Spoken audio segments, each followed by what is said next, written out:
So last class हमने कहाँ तक डिस्कस किया था? लास्ट क्लास हमने एजियोट्रोप डिस्कस किया क्या? एजियोट्रोप डिस्कस कर लिया। Okay, azeotrope, positive deviation, negative deviation, minimum boiling point, maximum boiling point, ये सब डिस्कस कर लिया।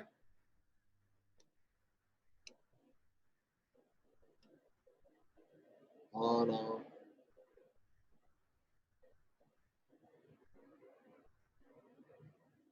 ठीक है। तो अगर हमने minimum boiling point, maximum boiling point discuss कर लिया तो फिर हम आगे बढ़ते हैं।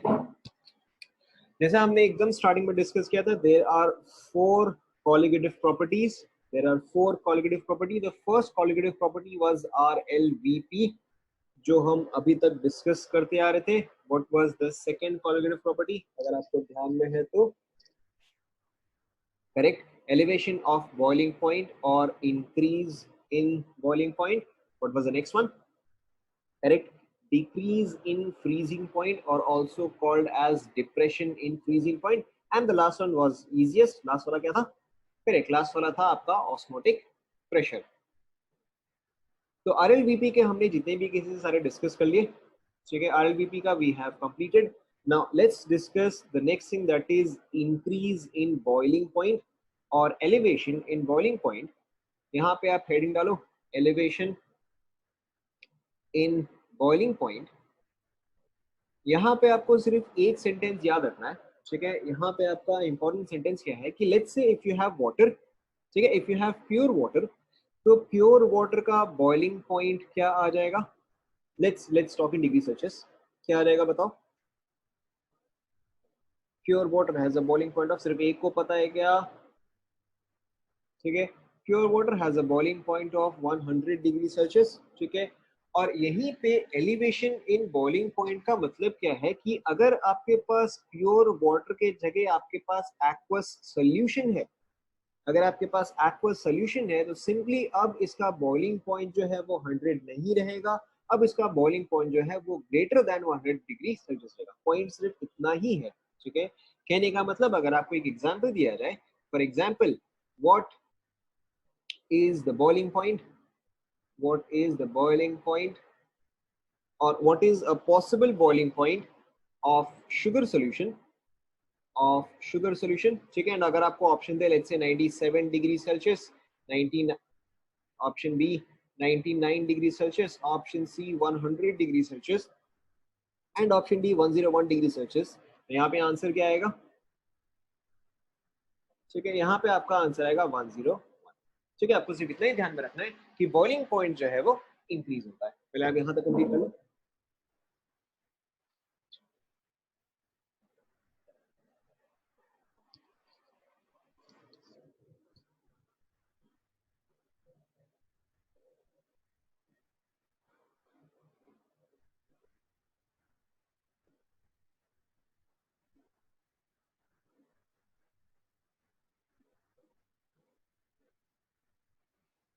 डन।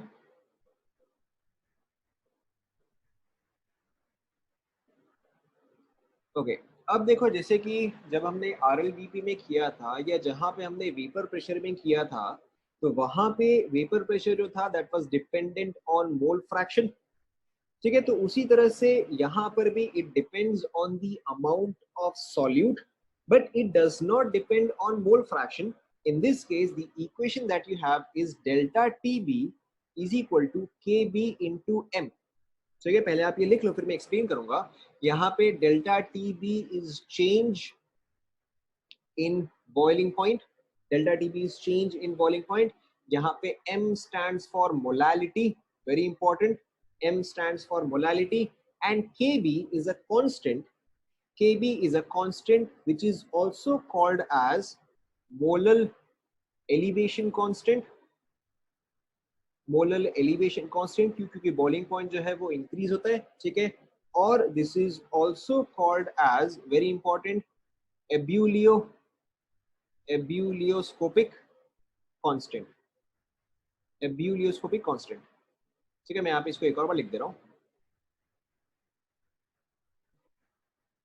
ठीक है, पहले आप यहाँ तक कंप्लीट करो।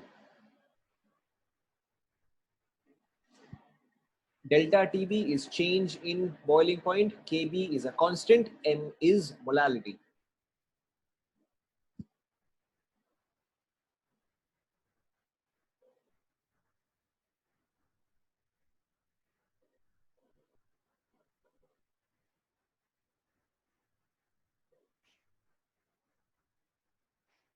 लिख लिया?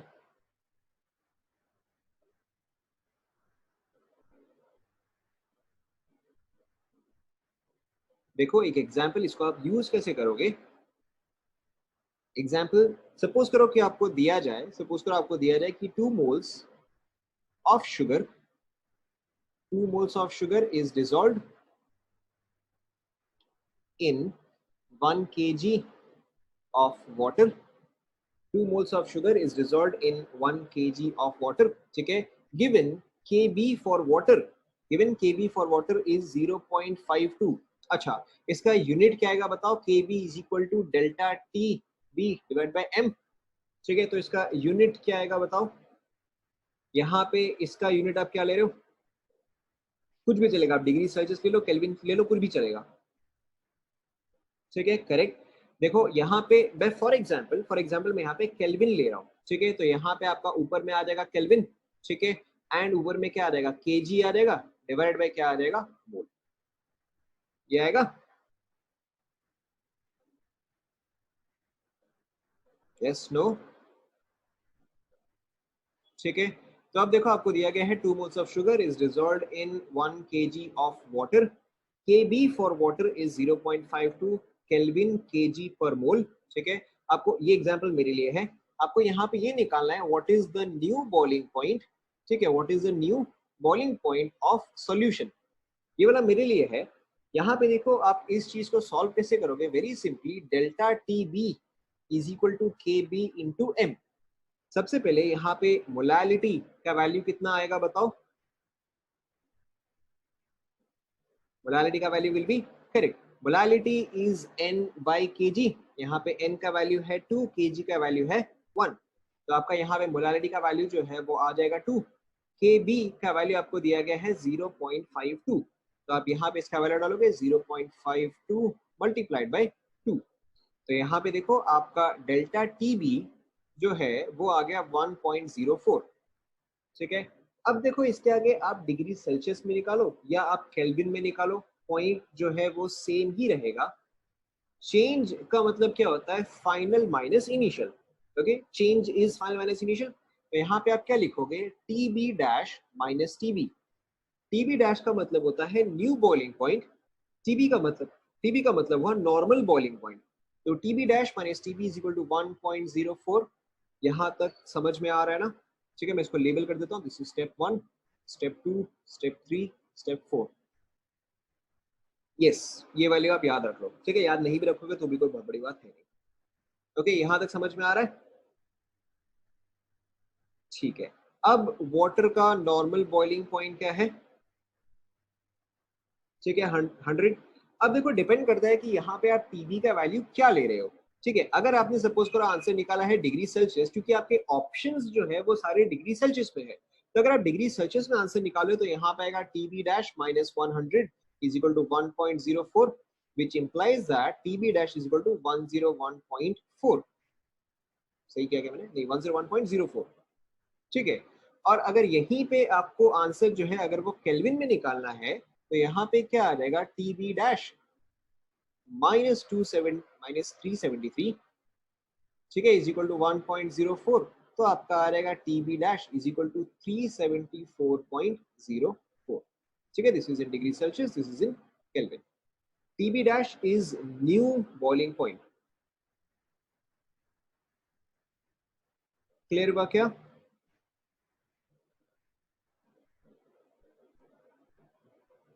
क्लियर हुआ? ये एग्जाम्पल आप सभी नोट कर लो।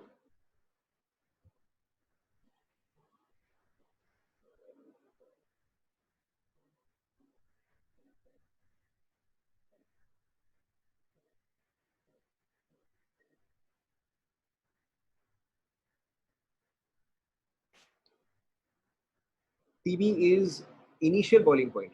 हाँ, तो आपने सोल्यूशन का ही तो निकाला है। हाँ, टीबी जो है वो आपका सॉल्वेंट का बॉइलिंग पॉइंट होता है। ठीक है, टीबी जो है वो आपका सॉल्वेंट का बॉइलिंग पॉइंट होता है। टीबी डैश जो है वो सोल्यूशन का होता है।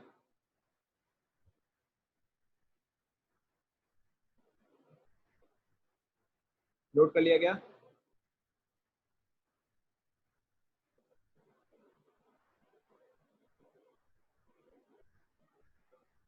एक एग्जाम्पल आप ट्राई करो।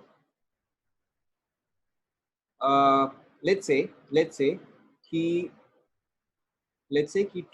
moles 2 moles of a solute is dissolved 2 moles of a solute is dissolved in a solvent in 500 grams of a solvent having Kb is equal to, let's say, 2 Kelvin kilogram per mole. If boiling point if boiling point of solvent is equal to, let's say, 80 degrees Celsius, find boiling point new. Try करो ये वाला, आप हो जाएगा।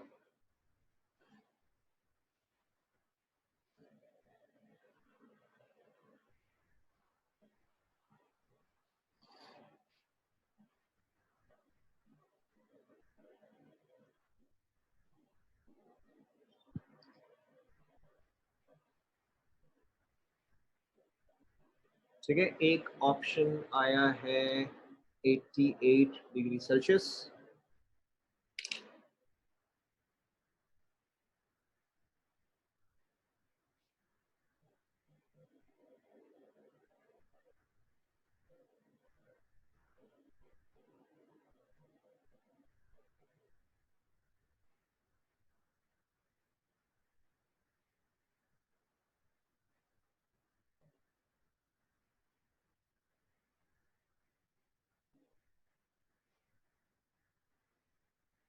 एक answer आया है 361 kelvin. ये कन्वर्जन आप खुद कर लेना।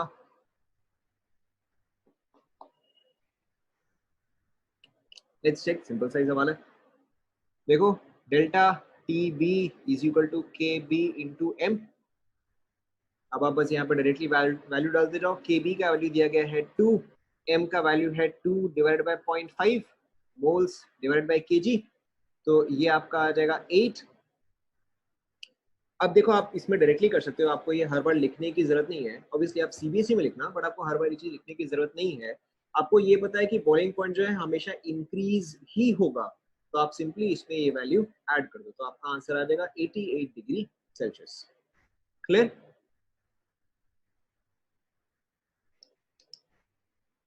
हाँ ना।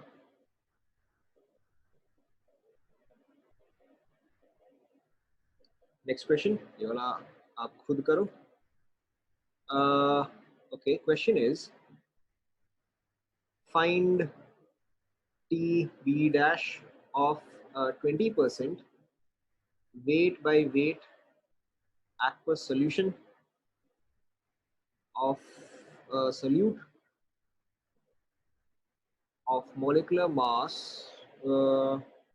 mass, let's say 4 ठीक है, नहीं 5, ठीक है, 5 ग्राम पर मोल।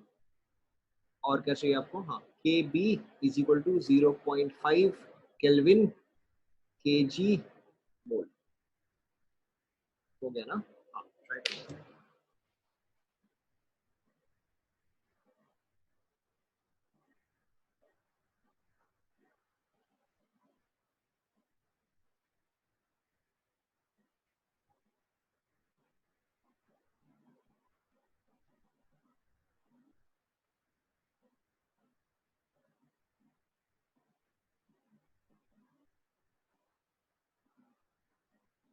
अरे एक्वस सोल्यूशन है, एक्वस का आपको पता ही है।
हुआ क्या?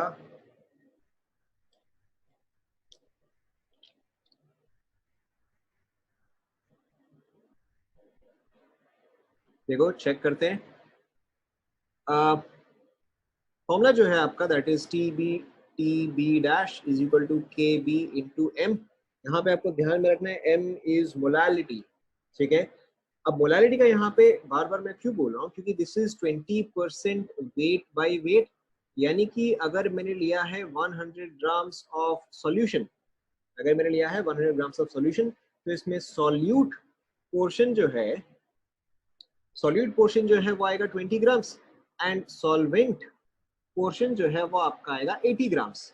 एंड आपको यहाँ पे ध्यान में रखना है कि मोलालिटी में आप सॉल्वेंट लेते हो, सोल्यूशन नहीं लेते हो, ठीक है। अब तो हो जाना चाहिए। So if this is 20 grams and molecular mass is 5, तो यहाँ पे नंबर ऑफ मोल्स आ जाएगा, number of moles will be correct, number of moles will be 4। अब तो आपका कैलकुलेशन सिंपल ही है, delta T B is equal to K B which is 0.5 into molality moles by K G. तो ये आपका आ जाएगा 4 डिवाइडेड बाई 80 इंटू 1000।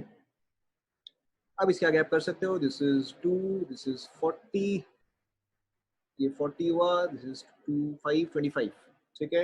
एंड क्योंकि ये इंक्रीज ही होता है तो ये आपका 100 डिग्री सेल्सियस से चेंज होके आएगा to 125 degree Celsius. Is this clear?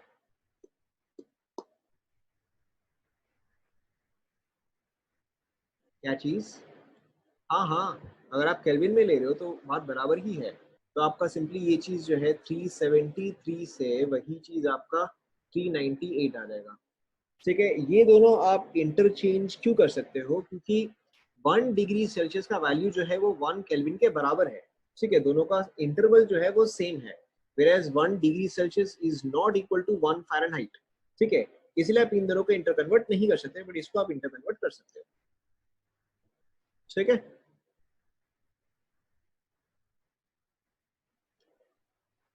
Let's try one more, let's try one more. Suppose करो आपको दिया जाए find the initial boiling point of find the initial boiling point of solvent या find the boiling point of solvent, ठीक है। if boiling point of solution is equal to let's say 64 degrees Celsius, given it is a given it is a 4 molar solution and Kb is equal to 0.8, ठीक है। Try करो, शायद मैंने थोड़ा अजीब सा वैल्यू दे दिया है, बट ठीक है हो जाएगा।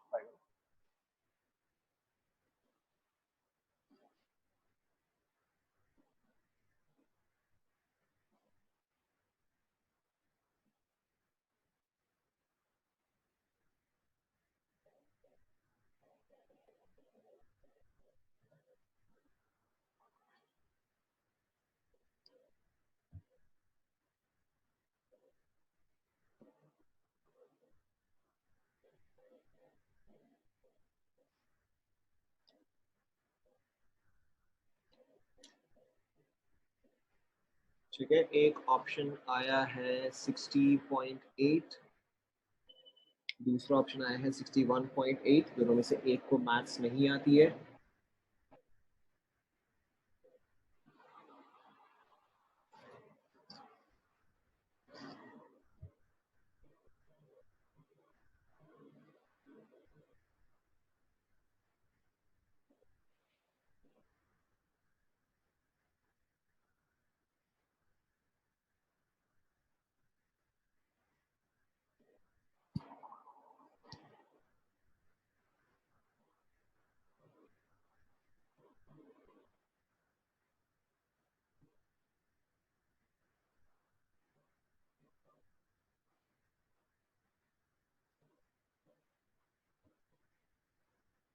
चेक करते हैं, सिंपल सा ही है।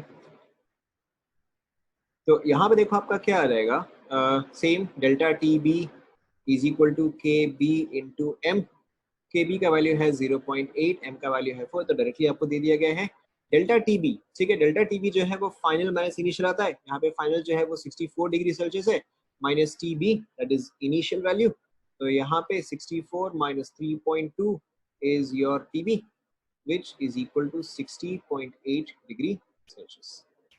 Is this clear?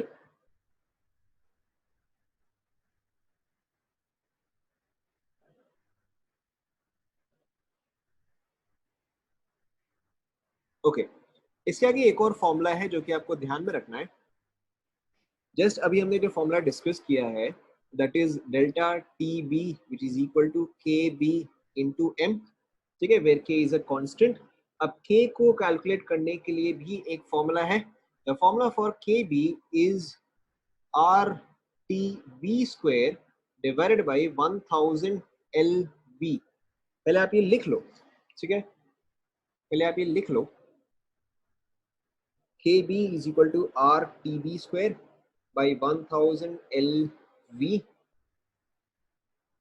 अब यहाँ पे टर्म्स जो है आपको ध्यान में रखना है, R is universal gas constant, R is universal gas constant, TB is boiling point, but ये पॉइंट आपको ध्यान में रखना है, boiling point in Kelvin. TB is boiling point in Kelvin. LV very very important, अब आप ये सेंटेंस पे ध्यान देना, LV is latent heat of vaporization. ठीक है, LV is latent heat of vaporization. Next sentence is very important, per gram. ठीक है, ये चीज आपको याद रखना ही रखना है। ठीक है, इस पे हमेशा ट्रिक क्वेश्चन आता है, इस पे हमेशा लोग गलत करते हैं। ठीक है, सो KB is R TB square by 1000 LV, where LV is latent heat of vaporization per gram.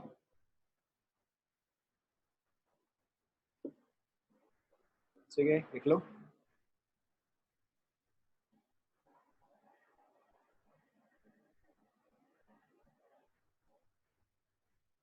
लिख लिया?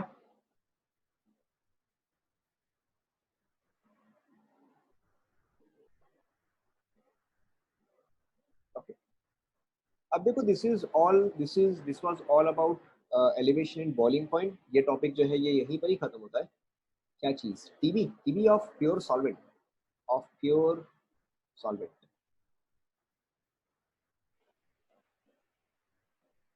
ठीक है, so this was all about elevation in, कौन सा वाला पार्ट? ये कुछ भी नहीं है, ये सिर्फ फॉर्मूला है जो कि आपको याद रखना है। K B is equal to R into T B square divide by 1000 into L V. बस आपको नोटेशन याद रखना है, universal gas constant, boiling point in Kelvin, boiling point in Kelvin. ठीक है, L V is latent heat of vaporization per gram. बस इतना ही है, फॉर्मूला है, आपको याद रखना है। ठीक है,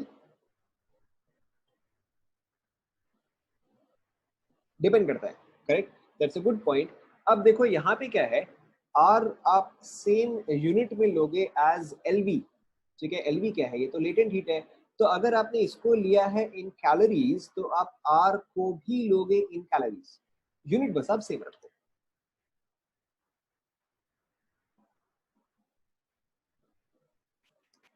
ठीक है, यस, नो,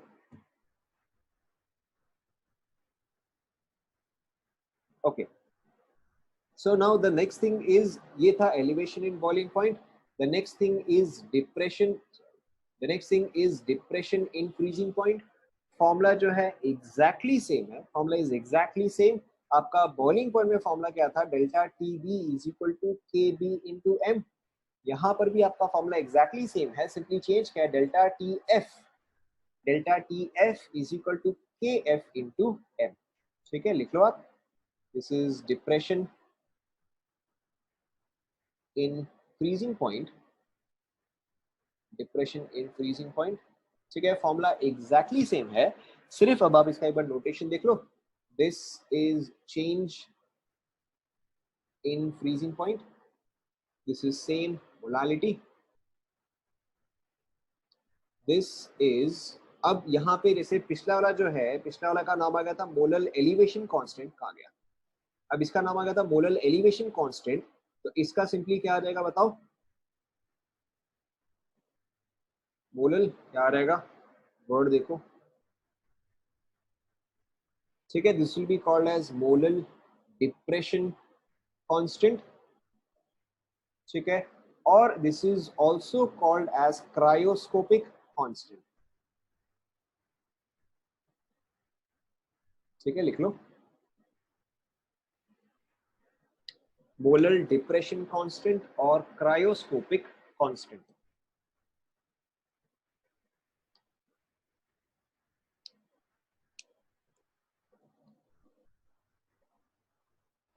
लिख लिया?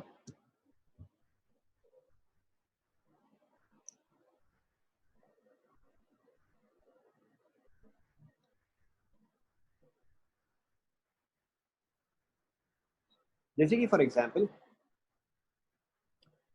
अगर आपको मांगा जाए what is the freezing point of an aqueous solution having, let's say, 2 molar, sorry, 2 molal 2 molal sugar content, ठीक है, हैविंग 2 मोलर शुगर कंटेंट आपको दिया हुआ है KF, ठीक है, आपको KF दिया जाएगा। इन दिस केस आप चाहे तो मेमोराइज कर सकते हो, KF for water is 1.86, unit जो है वो सेम रहेगा, केल्विन केजी पर मोल, ठीक है। यहाँ पे अगेन पहले ये वाला मुझे सॉल्व करने दो। फॉर्मूला जो है आपका सेम रहेगा, delta T F is equal to K F into M, ठीक है, तो delta T F KF is 1.86 into M, यहाँ पे है 2, ठीक है, तो यहाँ पे आपका डेल्टा TF जो आएगा दैट विल बी 3.72। लेकिन यहाँ पे आपको एक पॉइंट क्या ध्यान में रखना है, बॉइलिंग पॉइंट जो है वो इंक्रीज होता है, फ्रीजिंग पॉइंट जो है वो डिक्रीज होता है। कोई भी चीज जब इंक्रीज करता है तो उस केस में आप डेल्टा लिखते हो final minus initial. whenever things increase you write delta as final minus initial, लेकिन जब भी कोई चीज डिक्रीज करता है तो उस केस में आप लिखते हो इनिशियल माइनस फाइनल, ये आपको ध्यान में रखना है, ठीक है। तो क्योंकि यहाँ पे फ्रीजिंग पॉइंट जो है वो डिक्रीज करता है तो इसलिए आप यहाँ पे लिखोगे इनिशियल माइनस फाइनल, तो यानी कि यहाँ पे जो आपका TF है वो एक्चुअल में क्या आएगा, that will be TF minus TF dash, where as boiling point में ये चीज रिवर्स था। समझ में आ रहा है?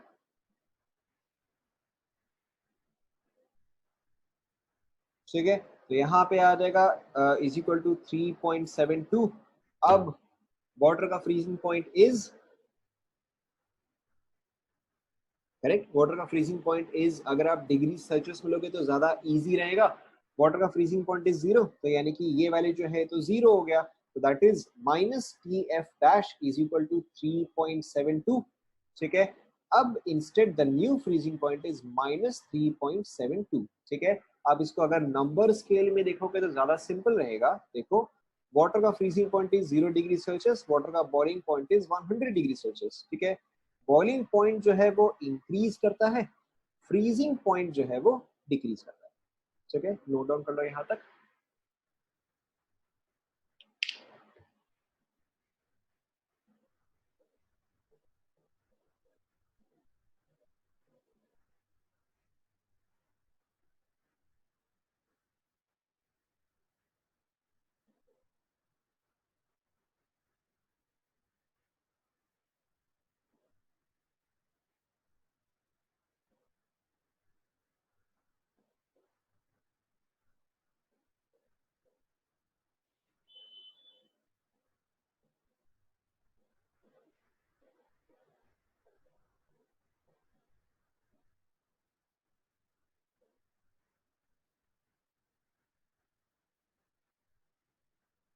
Done,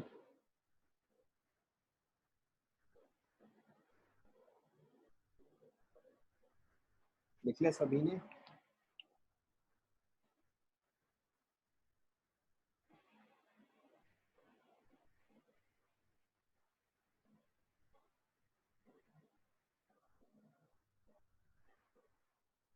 let's try one example, ये वाला आपके लिए है, ठीक है। क्वेश्चन बेसिकली सेम ही है, क्वेश्चन सेम ही है। Let's say find freezing point of a solution containing 50% weight by weight solute. solute का molecular mass is solute का molecular mass is 100 gram per mole given, अच्छा मैंने यहाँ पे ये चीज ले देना, of aqueous solution, ठीक है। given kf is equal to 1.8, मेरे ख्याल से हो जाना चाहिए, ट्राई करो, ट्राई करो।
हो गया मेरे ख्याल से, सबसे चेक कर लेते हैं एक बार।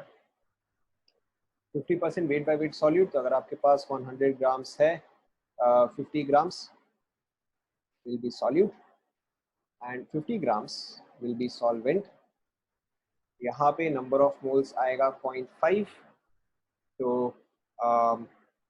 delta TF is equal to KB, which is KF, which is 1.8 into 0.5 by 50 into 1000, तो ये आपका आ जाएगा, दिस इज 20, ठीक है, दिस इज 10, तो ये आप, हाँ, तो ये आपका आ जाएगा -18 degree Celsius.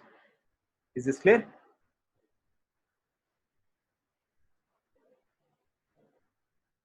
Let's try one more. Okay, let's say find freezing point of a solution if it contains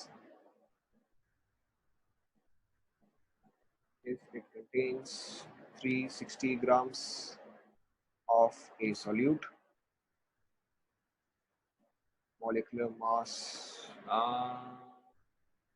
180,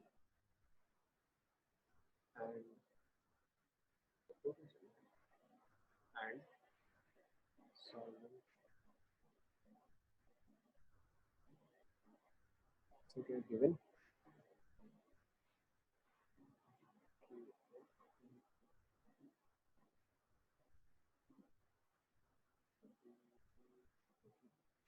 ठीक है, ट्राई करो।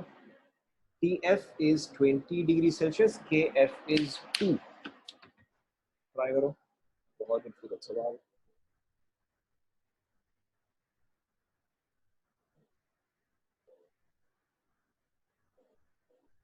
बड़ी जल्दी आ गया, वैल्यू अच्छी थी क्या?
ठीक है, लेट्स चेक, सिंपल सा ही सवाल है।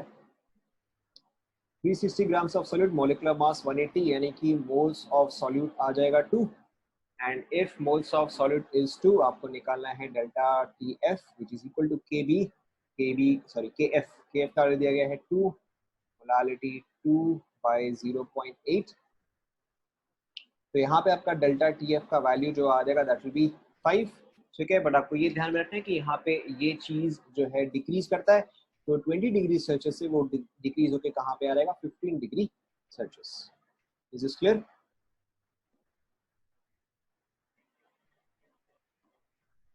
क्लियर?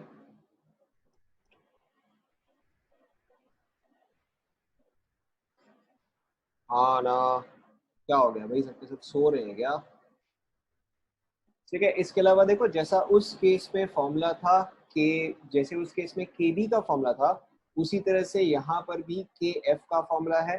के एफ का formula is exactly same as K B का formula, that will be R into T F square divided by 1000 into L F.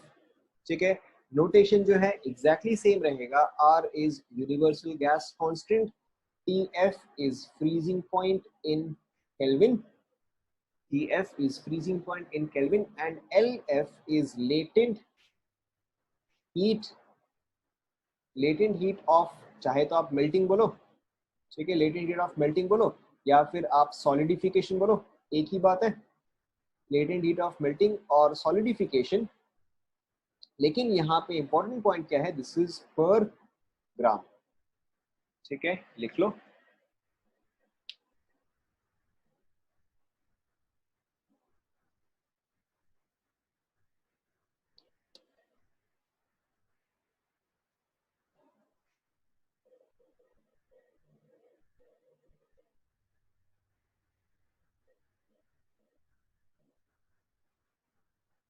Done.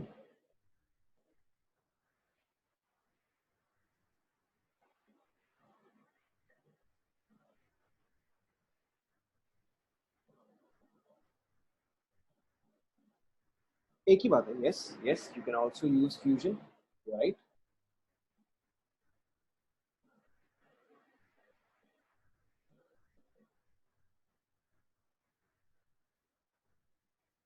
देख लिया? ठीक है, so will take a break till 1:05। ठीक है, then will continue.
So I hope everyone is back.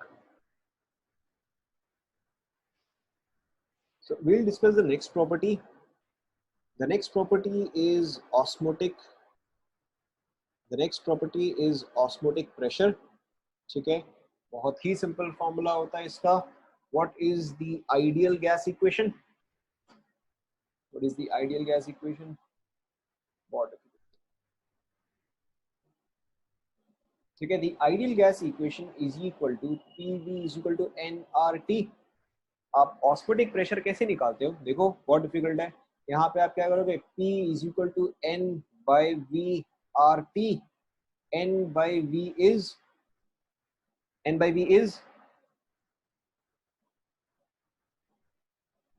क्या हो गया? N by V क्या होता है? मोल्स पे volume is molarity. So P is equal to mRT. But generally आप इसको इस फॉर्म में नहीं देखोगे. आप जनरली इसको ऐसे देखोगे कि P is represented by pi, that is osmotic pressure, is equal to, आप इसको M के तरह नहीं देखोगे, आप इसको जनरली देखोगे as C, concentration. So it is, the formula is pi is equal to CRT. ठीक है, कंप्लीट कर लो.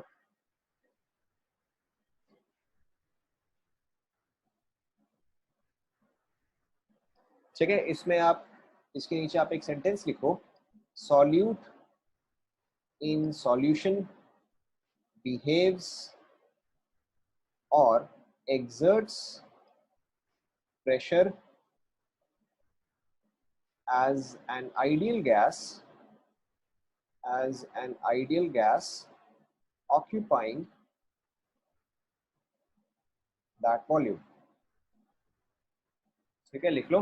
Solute in solution behaves or exerts pressure as an ideal gas occupying that much volume.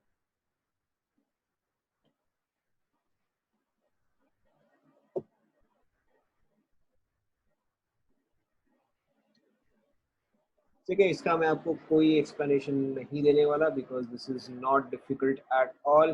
11th वाले फिर से यहाँ घुस रहे हैं. Not your class. ओके, सो इसका मैं आपको देखो स्ट्रेट एग्जांपल दे रहा हूँ, ये वाला आप खुद से करो.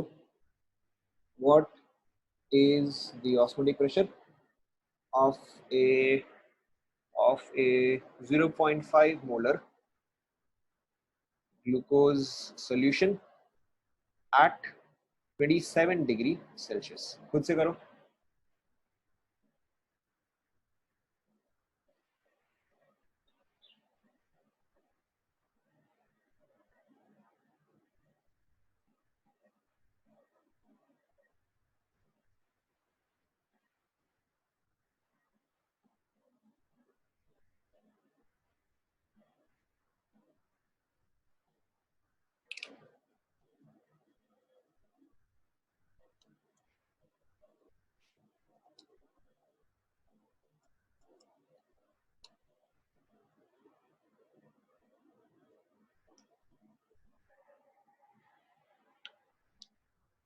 ठीक है, दो ऑप्शन आया है. One is 37.5, the second is 12.5.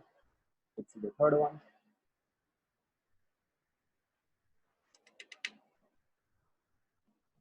12.3. ठीक है, 12.5 आसपास ही है.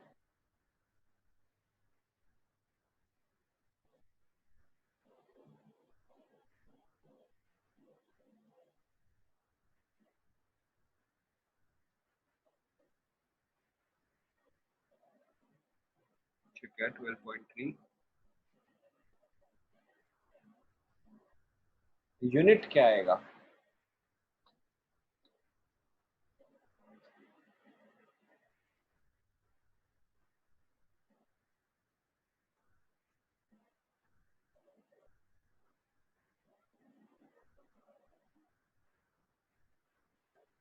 प्रेशर का यूनिट क्या आएगा?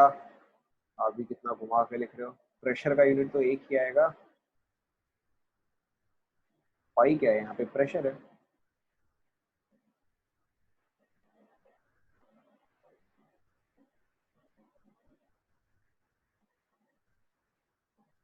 चेक करेगा.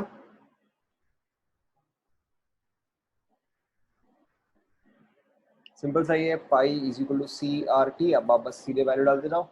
0.5 इंटू आर। वैसे तो अगर आप 0.0821 ले रहे हो तो आपका आंसर जो है एटमॉस्फेयर में आएगा। 0.0821 ही लो, मैं यहाँ पे इसको 1/12 ले रहा हूँ अप्रोक्सीमेशन, और यहाँ पे क्या रहेगा इंटू 300, दिस इज 25, तो ये आपका आ जाएगा 12.5। ऑब्वियसली अगर आप वैल्यू 0.0821 ले रहे हो तो स्लाइटली कम आएगा, ठीक है, दैट इज 12.3। तो यहाँ पे आपका पाई जो है या ऑस्मोटिक प्रेशर जो है दैट इज 12.5 एटमॉस्फेयर, ठीक है। Yes, no, let's take one more example. Question, what is the osmotic pressure of a solution containing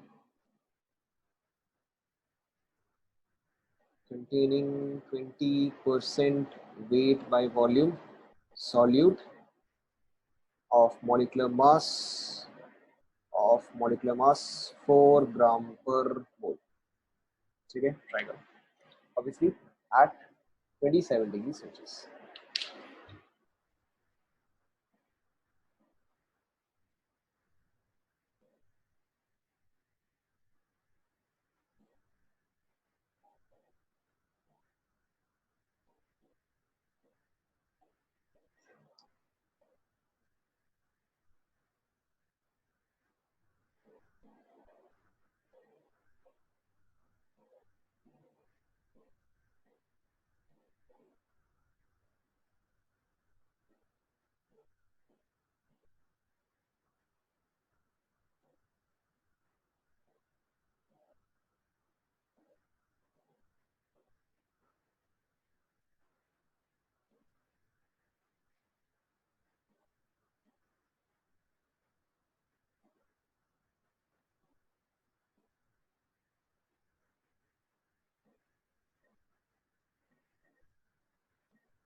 check करते हैं।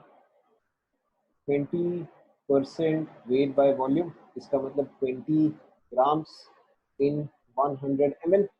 100 ml is 0.1 liter, 20 grams is 5 moles, ठीक है। तो यहाँ पे मोलारिटी कितना आ जाएगा, मोलारिटी विल बी 50। तो मोलारिटी अगर 50 आ गया है, सो मोलारिटी अगर 50 आ गया, so pi is equal to CRP, that is 50 into 1/12 ले रहा हूँ मैं यहाँ पे, इंटू 300, ये आ गया 25, तो ये आपका आ जाएगा 125, ठीक है, atmosphere.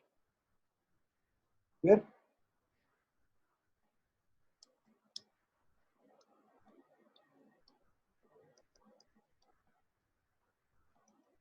Done.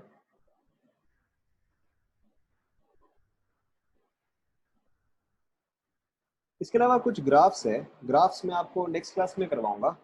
Will finish this topic. Colligative properties जो है वो सारे के सारे खत्म हो गए। इसके अलावा there is just one more thing, van't Hoff factor. हालांकि ये हम मोल कॉन्सेप्ट में डिस्कस कर चुके हैं, बट हम यहाँ पे इसको ज्यादा डिटेल में करेंगे। तो वैन टॉप फैक्टर मैंने आपको ऑलरेडी फॉर्मूला बताया था, van't Hoff factor is equal to 1 + n-1 into alpha. ध्यान में आ रहा है, नहीं आ रहा है? Van't Hoff factor is I, ठीक है। हमने देखो इसको किस तरह से डिस्कस किया था कि अगर आपके पास कोई भी एक सब्सटेंस है A2, ठीक है, and A2 dissociates to give you 2A, तो ऐसे केस में आप यहाँ पे वैल्यू क्या क्या डालोगे? अगर A2 जो है वो कंप्लीटली डिसोसिएट करता है, okay, let's say you have 100 of A2, and अगर ये कंप्लीटली डिसोसिएट करता है तो आपके पास आएगा फाइनली 200 पार्टिकल्स ऑफ A। क्योंकि ये कंप्लीटली डिसोसिएट किया है तो यहाँ पे alpha which is degree of dissociation, इसका वैल्यू क्या आएगा बताओ? If this has completely dissociated, then alpha, ठीक है, अल्फा का वैल्यू जो है वो आएगा 1, degree of dissociation will be 1, आप n का वैल्यू कैसे निकालते हो? आप n का वैल्यू निकालते हो simply final number of particles divided by initial number of particles in this equation. So in this equation, final number of particles is 2, initial number of particles is 1. तो यहाँ पे n का value जो है वो आएगा 2. अब आप यहाँ पे अगर वैल्यू सब्सटीट्यूट करते हो तो I will be equal to 1 plus 2 minus 1 into 1. ठीक है, ये वैल्यू आएगा which makes it 1 plus 1. यहाँ पे आपका I आ जाएगा 2. ठीक है, in this particular case I is 2. I का मतलब क्या होता है? I का मतलब क्या होता है कि एक्चुअल नंबर ऑफ पार्टिकल्स, ठीक है, divided by theoretical number of particles. बता रहा हूं, divide by theoretical number of particles. ठीक है, थियोरेटिकली तो मैंने सिर्फ 100 ऑफ A2 डाला था. ठीक है, अब वो डिसोसिएट कर गया, वो एक्चुअल बात है. थियोरेटिकली मैंने तो सिर्फ 100 ही ऐड किया था. ठीक है, या फिर आप इस फॉर्मूले को कई बार ऐसे भी देखोगे, as actual particles after dissociation और association.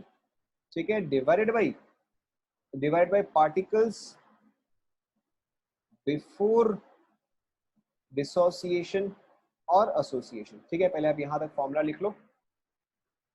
I is equal to actual number of particles by theoretical number of particles, or it is also same as actual particles after dissociation association by particles before dissociation or association. पहले आप ये लिख लो.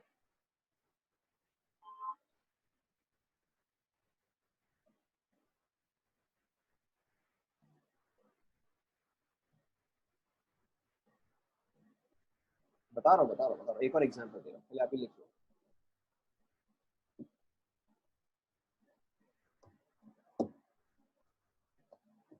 लिख लिया ये वाला, यहां तक लिख लिया.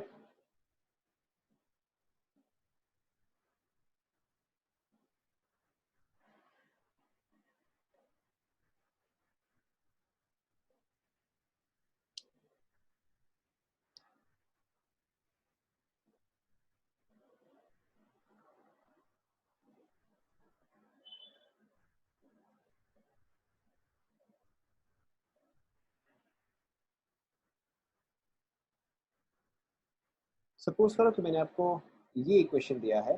ठीक है, initially you have added Fe2SO4 thrice. तो जब ये डिसोसिएट करेगा, this will give you 2 times Fe3 plus 3 times SO4 2 minus. हाँ ना, ये देगा.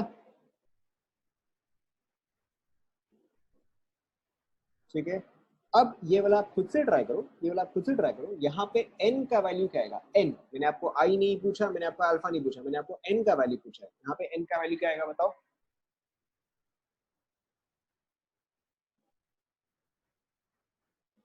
क्या आएगा बताओ?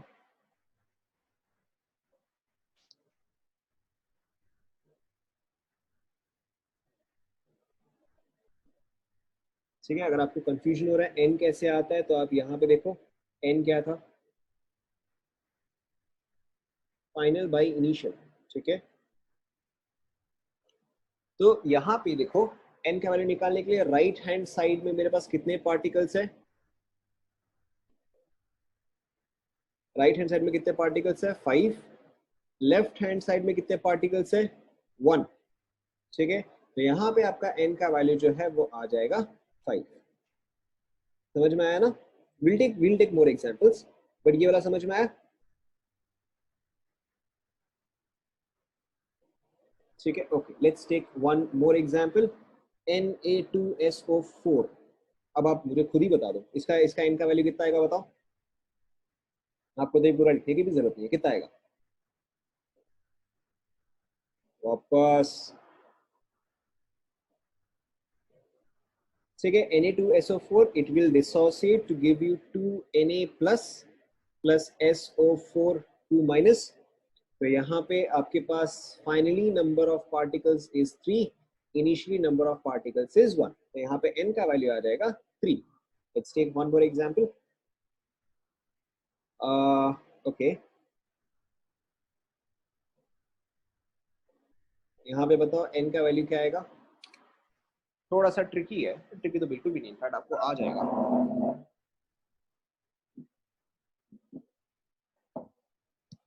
यहाँ पे क्या आएगा n का वैल्यू, करेक्ट। ठीक है, यहाँ पे अगर आप इसको डिसोसिएट करोगे या अगर आप इसको डिसॉल्व करते हो तो this will give you 2k plus plus Cr2O7 2 minus. ठीक है, तो यहाँ पे it is 3/1, so n will be, समझ में आया ना।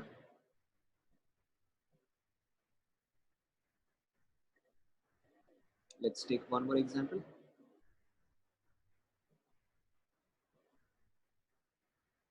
कितना आएगा,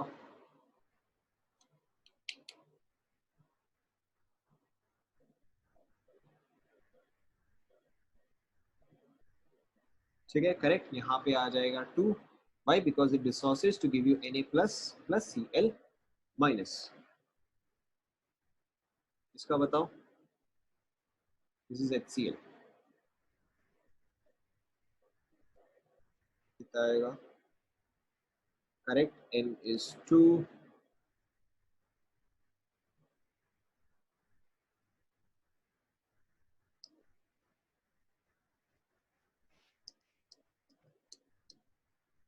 करेक्ट। यहाँ पे आएगा 3, ओके,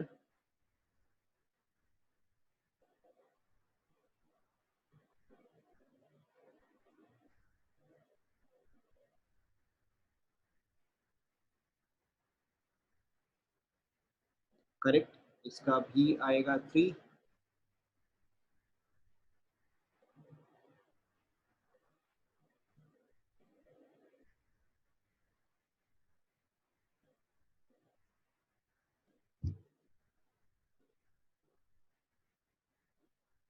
इसका क्या आएगा बताओ।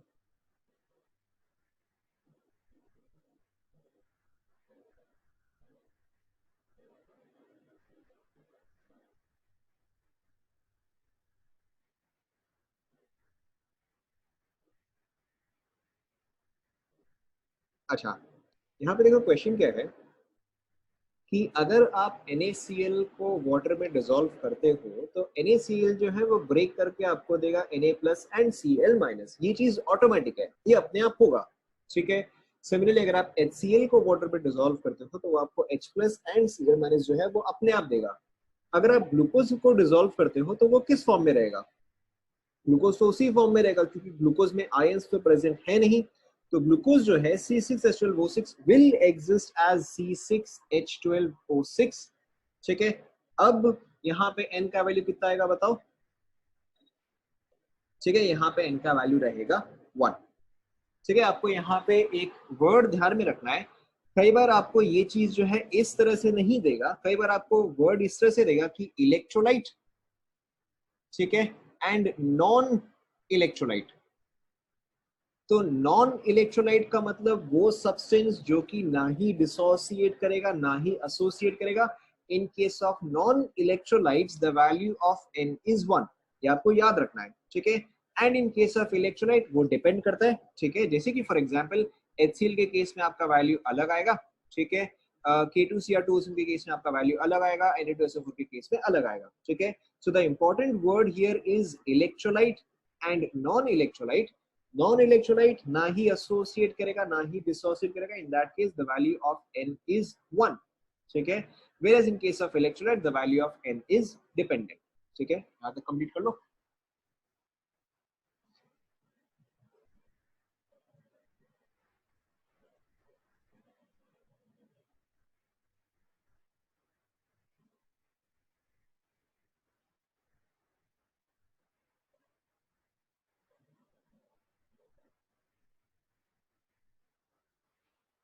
Done, okay. अब हम प्रॉपर क्वेश्चन पे आते हैं। ठीक है, अब आपको निकालना है द वैल्यू ऑफ आई। अब आपको निकालना है, यस, ग्लूकोज के लिए 1। ठीक है, जितने भी नॉन इलेक्ट्रोलाइट्स हैं, ग्लूकोज, बेंजीन, टोलुइन, मीथेन, ठीक है, ये सब के लिए आपका n का वैल्यू जो है वो 1 रहेगा। ओके, अब आपको निकालना है प्रॉपर वैल्यू ऑफ आई। ठीक है, आपको आई का वैल्यू निकालना है। if Na2SO4 is 90% dissociated, ठीक है, if Na2SO4 is 90% dissociated, what is the value of I? ठीक है, ये वाला खुद से ट्राई करो, नहीं होगा तो मैं एक्सप्लेन करता हूँ.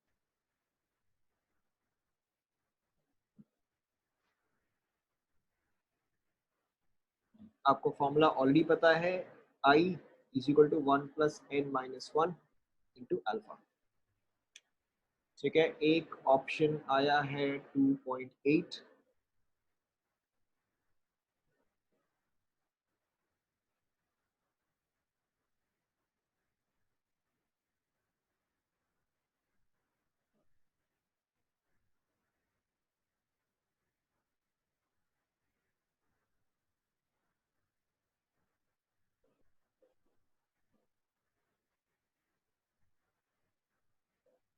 ठीक है, मेरे ख्याल से सभी का 2.8 आ रहा है. देखो चेक करते हैं.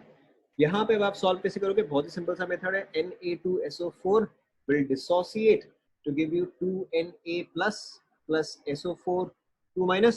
ठीक है, ये तो बेसिक है, ये तो आपको आता है. अब देखो अब आप कैसे निकालोगे. I is equal to 1 plus n minus 1. यहाँ पे n का वैल्यू क्या आएगा,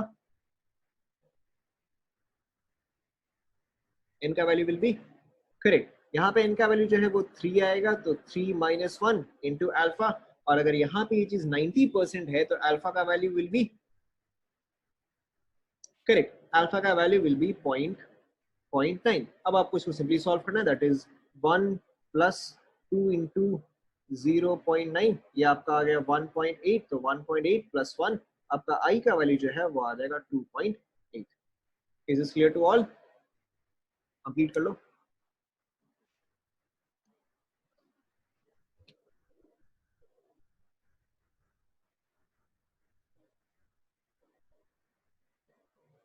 कंप्लीट.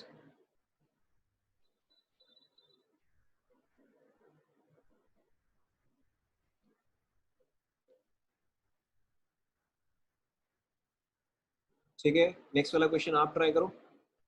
नेक्स्ट वाला आप ट्राई करो.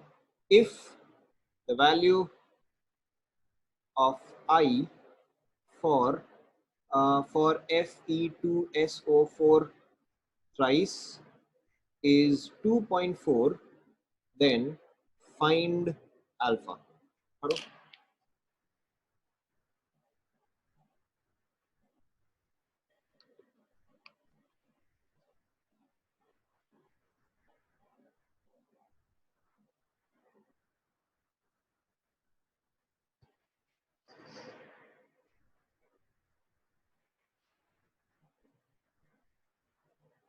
0.28. क्या बात है. ठीक है, so one value is 0.28, 0.35. दोनों में से किसी एक को मैथ्स नहीं आती है.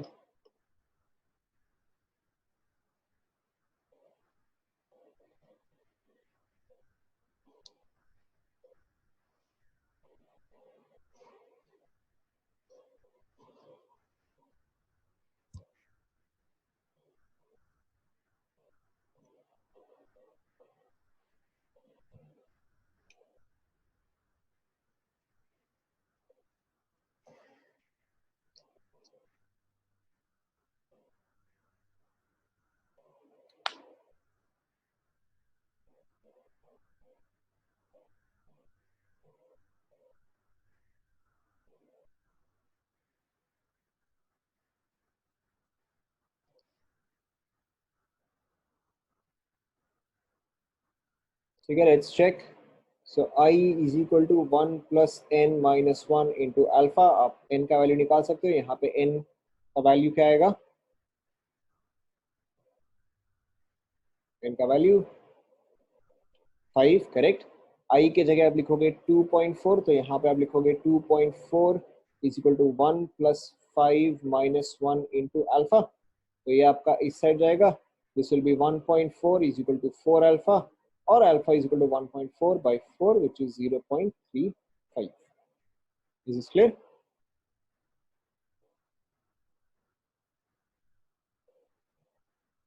ठीक है, let's try one more example. Let's say an goes to NA. If alpha is equal to, let's say, 0.5, if alpha is equal to, let's say, 0.5, and the value of I is मैं बहुत ही random value मार रहा हूँ यहाँ पे 1.5. ठीक है, हो सकता है सही आए, तो मैं इसको भी चेक कर लेता हूँ. मैंने रैंडमली यहाँ पे वैल्यू डाल दिया है. ठीक है, देन फाइंड n. ठीक है, हो सकता है आपका इंटीजर में वैल्यू है, हो सकता है इंटीजर में नहीं दिया है, आप चेक कर लो.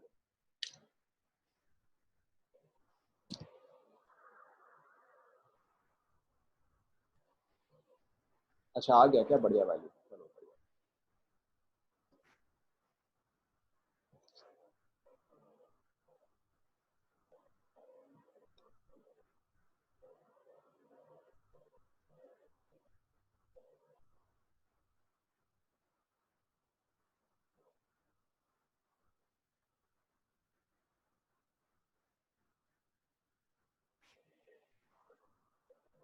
देखो सिंपल ही है, same formula 1.5 is equal to 1 plus n minus 1 into alpha is 0.5. मैं यहाँ पे 0.5 डायरेक्टली डाल रहा हूँ, तो ये आपका आ गया 0.5 is equal to n minus 1 into 0.5, और n minus 1 is equal to 1, और n is equal to 2. Clear?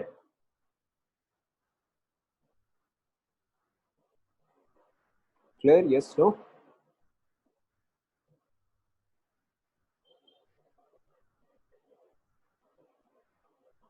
ठीक है, तो ये सारे जो थे, ये सारे थे अबाउट डिसोसिएशन. अगर आपको एसोसिएशन दिया गया है, बहुत ही सिंपल सा ही है. Let's say you have 2a goes to a2.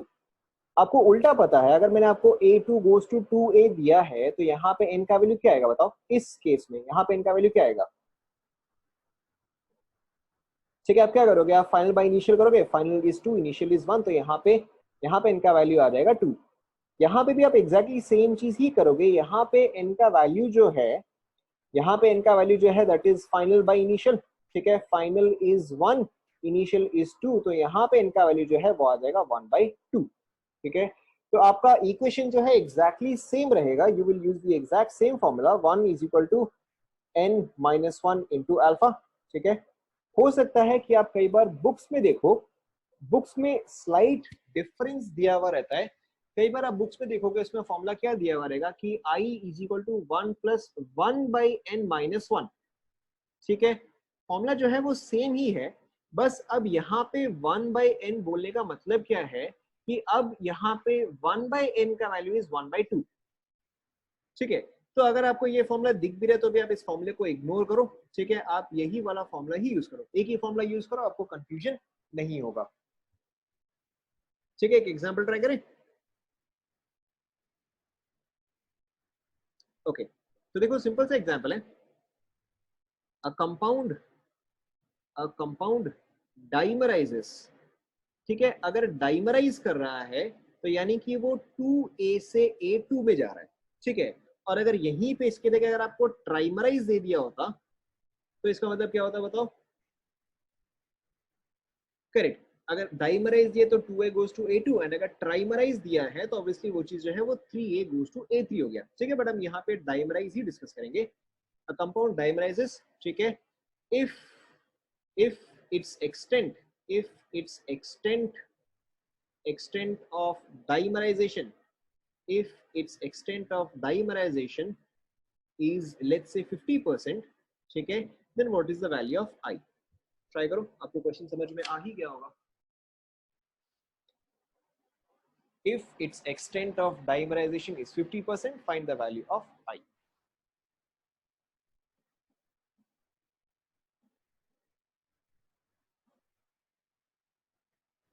ठीक है, एक ऑप्शन आया है 0.75.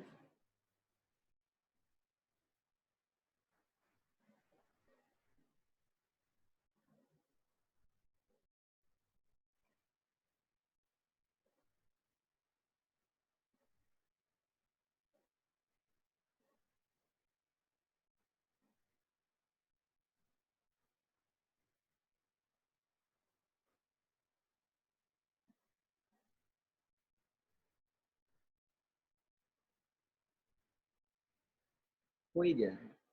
सो देखो फॉर्मूला सेम है, I is equal to 1 plus 1/2 minus 1 आ जाएगा एंड अल्फा इज 50%, यानी कि यहाँ पे भी हाफ आ जाएगा. तो दिस इज -1/2, -1/2 इंटू 1/2 इज 1/4. तो I is equal to 1 minus 1/4 which is 3/4 और 0.7. क्लियर?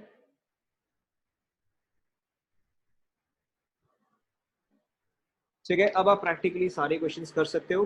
देखो फॉर्मूला बस किस तरह से चेंज होता है, ठीक है, एक बार आप देख लो. जहां पर आपका, जहां पे आपने डिस्कस किया था इंक्रीज इन बॉइलिंग पॉइंट, तो वहां पे आपका फॉर्मूला था डेल्टा टी बी. ध्यान दो सबके सब. जहां पे आपका इंक्रीजिंग बॉइलिंग पॉइंट था वहां पे था आपका delta T B is equal to K B into M. अब आपका ये फॉर्मूला कैसे मॉडिफाई होगा, सिंपली आप यहाँ पे एक आई का फैक्टर को मल्टीप्लाई करें, बस दैट इज इट. ठीक है, इतना ही आपका फॉर्मूला जो है वो चेंज हुआ है. सेम चीज आपका फ्रीजिंग पॉइंट वाला फॉर्मूला जो है वो चेंज होगा. यहाँ पे delta T B will be equal to K B, sorry K F, P F, K F into M into I. समझ में आ रहा है ना? क्योंकि अब आपका सॉल्यूट जो है उसका क्वांटिटी जो है वो चेंज हो रहा है. एंड सिमिलरली जहां पर आपके पास था ऑस्मोटिक प्रेशर, ऑस्मोटिक प्रेशर में बताओ फॉर्मूला कैसे चेंज होगा, पाई इज इक्वल टू, आप खुद ही बता दो. ठीक है, या तो आप लिखो सी आर टी इंटू आई, या फिर जनरली इसको ऐसे लिखते हैं आई सी आर टी. ठीक है, जनरली ये वाला फॉर्मूला देखोगे. इसके अलावा एक और चीज जो आपका आर एल वीपी का फॉर्मूला था. ठीक है, R L VP was x, sorry, RLVP was x1 mole fraction of solute. ये कैसे चेंज होगा देखना. Mole fraction of solute was n1 divide by n1 plus n2. हाँ ना? ठीक है, सिर्फ ये कैसे चेंज होगा, ये एग्जैक्टली exactly आपका x1 इंटू आई नहीं आता है. ठीक है, ये इसमें से नहीं आएगा. ये किससे से आता है, this is I into N one divide by I into N one plus N two. ठीक है, जहां पर भी आपके पास मोल्स ऑफ सॉल्यूट है वहां पे आप बस एक आई से मल्टीप्लाई करोगे. यस, ओनली एन वन पे, क्योंकि सिर्फ सॉल्यूट चेंज हो रहा है ना. Is this clear?